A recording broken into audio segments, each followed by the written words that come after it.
Good morrow, dear traveler. 'Tis I, the noble Tricky Nick. Today, I'm on a quest to steal myself a copy of New Super Mario Bros. From an evil wizard known as Regis. So while I journey to his castle, I figured we could review the game. The year was 2005. Nintendo announced at E3 that a new 2D Mario game would be coming to the Nintendo DS titled New Super Mario Bros. And in 2006, a very square-looking star was born. This little game would have a big impact on the 2D platformer genre, leading to a revival of the 2D Mario side-scroller. In fact, it literally outsold Australia. Yeah, not only that, but New Super Mario Bros. Changed my life. But little Nick didn't know that when he got it for his birthday along with the DS Lite. Well, technically I didn't actually get New Super Mario Bros. For my birthday. My parents had originally gotten me a game called Monster Lab, but since it required a high level of reading and I was stupid, they went out and got me New Super Mario Bros. DS instead. So I waddled over to my DS with the cartridge of this game, popped it in ready to try a video game for the first time in my life, and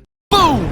My eyes and ears were bombarded with vibrant colors and catchy music. It was a magical feeling to play a video game for the first time. And to even try to describe with words the joy I felt with my first playthrough of the game would be impossible. So let's just say I was flabtastically ground-jade. New Super Mario Bros. Wasn't just any old game to me. It was my first ever video game, and it's pretty much the reason I'm making this video right now. Fourth wall break. Without it, I may have never developed a love for Nintendo and video games as a whole. But now that I have over a decade of gaming under my belt, I want to travel back to where it all started and take a critical eye to New Super Mario Bros. Let's go! Where better to start than the titular Mario game? They could have called it campaign or adventure, but nope, Mario game it is, even though you can literally use Luigi. These momos. But what's this mode all about? Well, when we hit start, we're immediately met with cheery music and some quaint blue flowers lightly swinging in the breeze. And oh yeah, this brings me back. This is where the story of the game is set up. New Super Mario Bros. Has been talked about so many times that actually acknowledging the trope of this game's story being simple has become a trope in itself, so I don't really feel the need to explain it, and I'm just gonna move on. Considering that this is a DS game, the graphics here are great. Now, don't get me wrong, this game isn't a Van Gogh painting, more like a Picasso. It's pretty low resolution, but it does what it has to very nicely. Focusing more on the assets themselves though, this game looks awesome. The colors are vibrant, and everything has a unique and charming feel to it. This game definitely stands out from the other New Super Mario Bros. Titles in this way. That's especially good when you're associated with New Super Mario Bros. 2 and U. But what sadly doesn't stand out as much is the music. While all the music is catchy in New Super Mario Bros., literally every other title in the series basically just reuses it exactly with some added bah. It's not the fault of this game, but when I come back and play New Super Mario Bros. After the other 4 titles have been released, the music is so blech.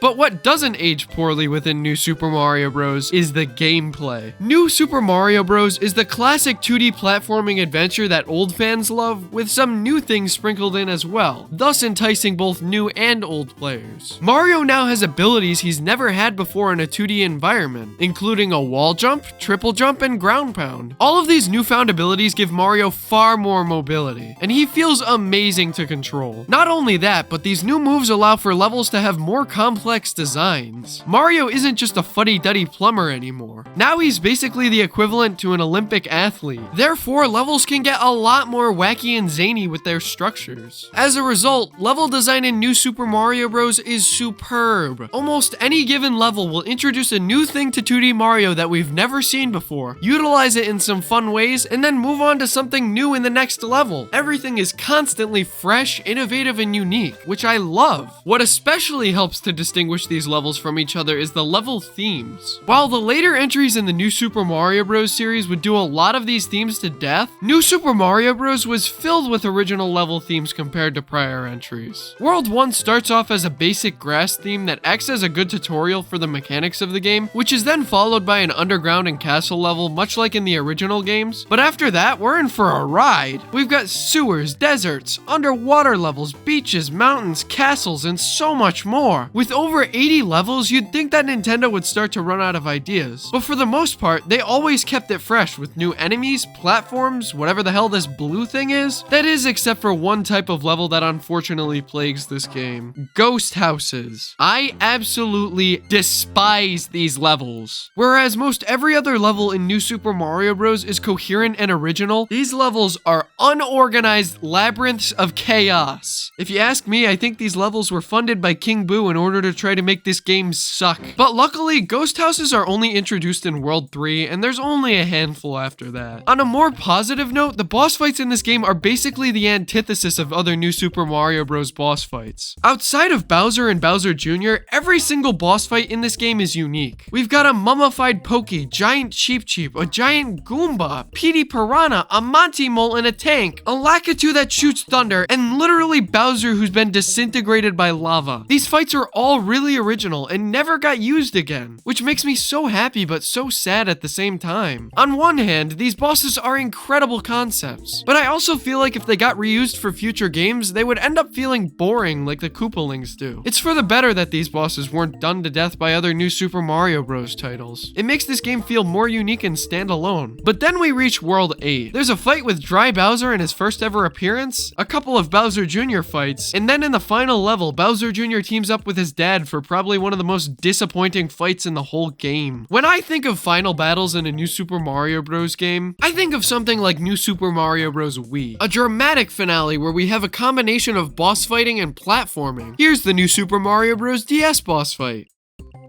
That's it. This isn't ending with a bang. This is a fart in the wind. It's a little disappointing how there's so much build up to this finale and then we're left with this. Every level, boss fight, and even the very last castle leading up to this fight is so excellent, but then it all just kind of fizzles out at the end. At the end of the day though, sometimes it's about the journey, not the destination. That sentiment definitely rings true with New Super Mario Bros. There is so much to do in this game before you beat it 100%. To truly 100% New Super Mario Bros, you have to find every star coin, of which there are 3 in all of the levels, find every secret exit, purchase and use every Toad House, and buy every cosmetic wallpaper. Yeah, I bet you forgot about that last one. I hardly ever see it mentioned, and I always thought it was the coolest thing in the world. My personal favorite was always the underground one, because the dark blue matched with my DS Lite. There is just so much to be discovered in this seemingly simple game, but you're never forced into discovering all the secrets. You can still get a lot out of this game by breezing through and not worrying about all the collectibles, just taking in the fantastic levels. But if you want an even better and more in-depth experience, you can go back and find all the secrets within New Super Mario Bros. But you know what else helps distinguish this game from all the rest? I'll give you a hint. It's on the box art. You guessed it, drugs! Okay, but seriously, there's 3 brandy new power-ups ripe for the choosing. The first of these power-ups is the heavily marketed Mega Mushroom. Some people don't seem to be fans of this power-up for it feeling gimmicky. They would be dumb. I am a big defender of the Mega Mushroom. Well, yeah, it is a little gimmicky. It's so fun to use. I mean, am I the only one that sometimes just wants the dopamine burst of smashing your way through a level? Sure, it's not super valuable in the long run, but I really like the Mega Mushroom for its short burst of fun. So what other power-ups did New Super Mario Bros. Introduce? Well, there was also the opposite of the Mega Mushroom, the Mini Mushroom, or as I like to call it, Teeny Bop. So that's what I fed my horse.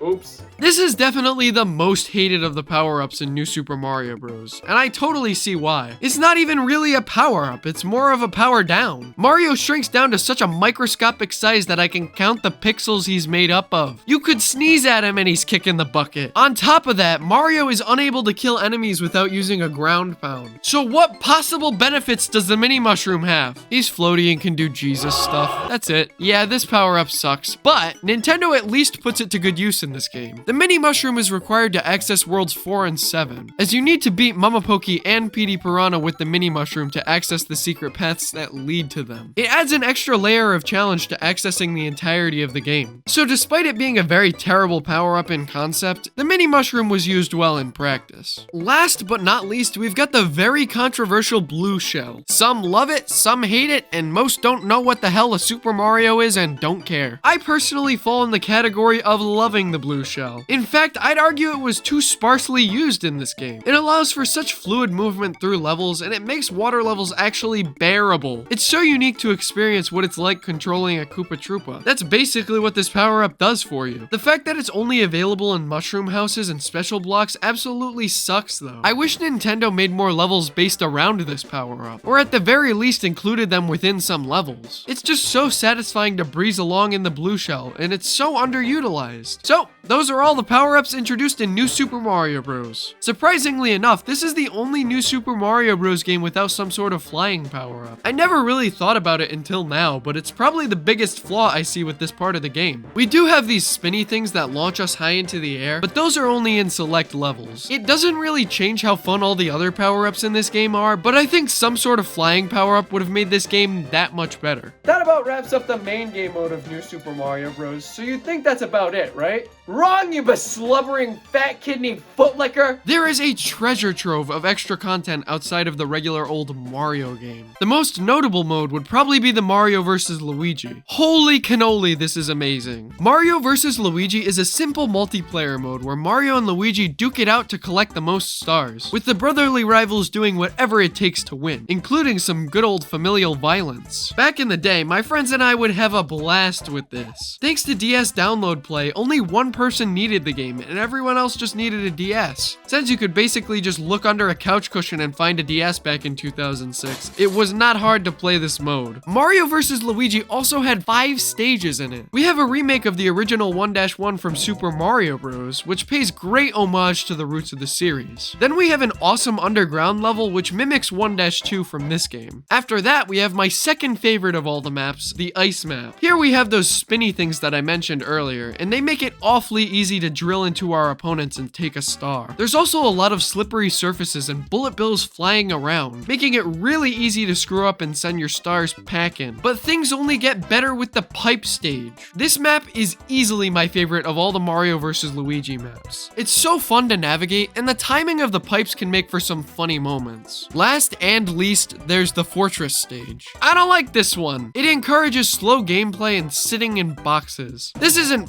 Fortnite, where's my action-packed gameplay? So that's versus mode. It's an addition I didn't expect, but one that makes New Super Mario Bros. That much better. It does make me wonder why co-op was scrapped for the base game. That kinda sucks, but at least we did at the end of the day still get a fully fleshed out multiplayer experience. Alright, the campaign and versus mode of New Super Mario Bros. Are really great, so that's gotta be all it has to offer, right? Minigame time! Yup, there is even more to New Super Mario Bros. The minigames are a nice little additional package of Mario Party type minigames that I found quite a bit of enjoyment in. I especially liked gambling with Luigi and stopping criminal scum with my stylus. Stop right there, Wario! As cool as these minigames are though, I barely ever played more than a handful of them because as I've discussed literally in the entirety of this video, there is so much content in this game. Like, with the minigames alone, Nintendo could have probably released a game with them. Look at how many minigames there are! How the heck am I supposed to play all these on top of a campaign and a versus mode? Nintendo was just so good to us around this time. So it's finally time for my verdict on New Super Mario Bros.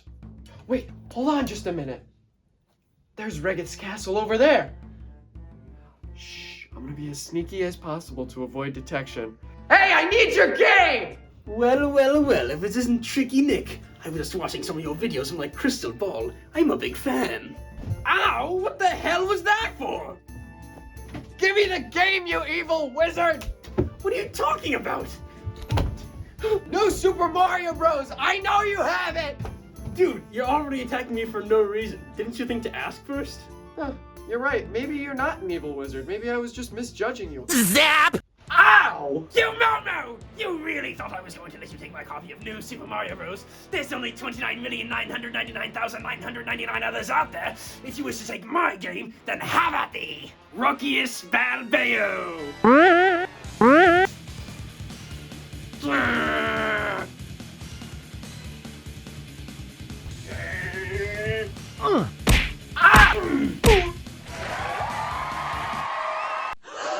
Huzzah! Avada Kedavra! What was that?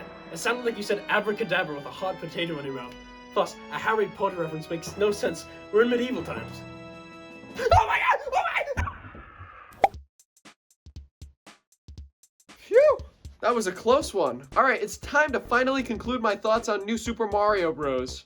It Ew, I think there's Reggie guts on my shoe. New Super Mario Bros. Not only remains an amazing game at the time of its release, not only remains the highest selling DS game and highest selling New Super Mario Bros. Game, but it still holds up today. It does a lot that is truly unique to any of the other new Super Mario Bros. Games. I absolutely adore this game, and maybe I'm being biased, but I'd say it's the king of 2D Mario. It revitalized the 2D Mario genre and made me the Nintendo and gaming fan that I am today. That's before even looking at the other treasure troves of content it had. While yes, New Super Mario Bros. Did spawn an army of mediocre sequels, they don't take away from how fun the original is. So much heart and content is oozing from this game that I can't help but love it. You just don't get stuff like this from Nintendo anymore. Anyways, that's all for today's quest. Join me next time where I'll be on the hunt for Super Princess Peach. Or don't, if you're a nerd. This Tricky Nick production was brought to you by Pal EX, Robert, British Chicken, and Matthew P. Thanks for watching.